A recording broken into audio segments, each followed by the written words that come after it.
care and growth model has a very definite implication with regard to where we spend our time and what we give attention to. What is important to you is what you give attention to, and therefore what you spend your time on. And Eisenhower, originally and further refined by Covey, had a particular take on this issue of dealing with time.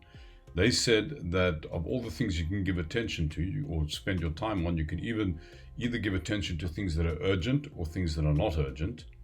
Alternatively, you can give attention to things that are important or not important. And this then gives us the possibility to produce a 4-quadrant model.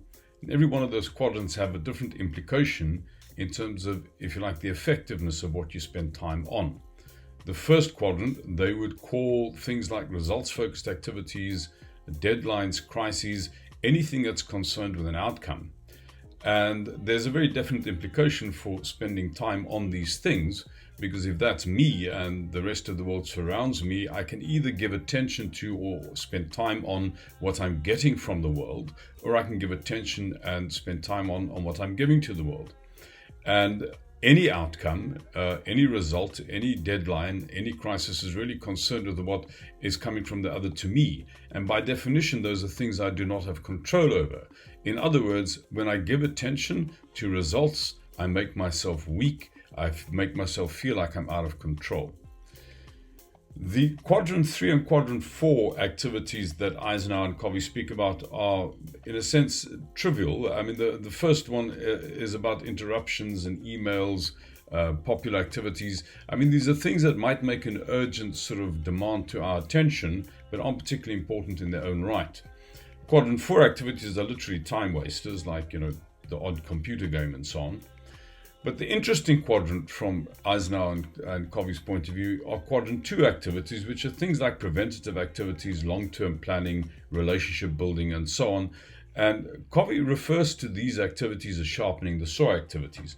And the metaphor he refers to is the following. Assume you're walking through a forest and you come across a woodcutter who's busy cutting down a tree. And he's struggling because his saw's really blunt. He's working very hard to get the result of getting the tree to come down, you see. So you go up to the woodcutter and you tell him, just stop for a moment and sharpen the saw. And he says to you in sort of exasperation, can't you see I'm busy? And that's how we are. We spend so much time giving attention to results and outcomes on the thing that doesn't sit in our hands that we neglect to do the things that we can do, the things that do sit in our hands. And the things that sit in our hands are, by definition, sharpening the saw activities. And another way of looking at these activities is that they're activities that are concerned with moving one's attention from outcome into process. Now, this issue of moving your attention from outcome into process invokes a question of, well, what's the leader's process? And one can only understand the leader's process if you understand the worker's process. Now, any worker produces a result, but that doesn't happen by magic. It is because the worker does certain things to produce that result. The result is the outcome. It is, in a sense, anything that would get his attention on the result would be quadrant 1 activities. His process would be the tasks that he personally does to produce the result. And in a sense, it's very easy to sort of understand the shift of what we're trying to achieve from result into process, because the argument being that if you do what you do well, you'll have a good result. When one takes a step back up the hierarchy and you have a look at the role of the supervisor, then it's clear that the supervisor also produces a result. But the supervisor does certain things himself in order to produce that result. First of all, he'll do certain tasks himself, but the rest of what he does gets delivered through the worker.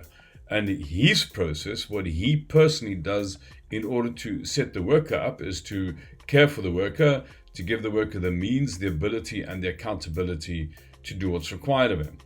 So the result is the overseer's outcome, doing the task that's required of him. Care, means, and ability, and accountability is the overseer's process.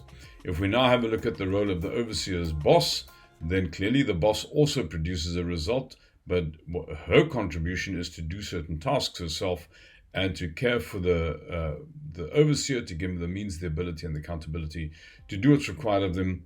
The result is her outcome. Her process is to do certain tasks herself, to care for the overseer, and to give him the means and the ability and the accountability to do what's required of him. So, what this therefore would mean in terms of what the boss would spend time on, and therefore what the boss would literally put in her diary. The first thing is she would diarize activities that would help her give attention to her own process. And her own process is by definition fundamentally the care and growth of people, of the people reporting to her. So that would invoke a question: what would the leader diarize if she was giving attention to the care and growth of her immediate subordinates? Well, in terms of the care category, it is clear that she would have diarized significant dates in her subordinate's life, like birthdays, anniversaries, children's birthdays, and so on. She would also diarize time to have one-on-one discussions with the subordinate on their personal concerns.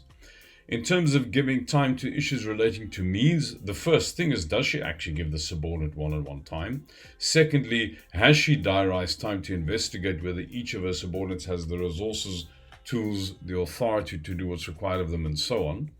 If she was giving attention to the issue of ability, then she would ask herself, how do I know that my subordinate is clear on what they're trying to achieve?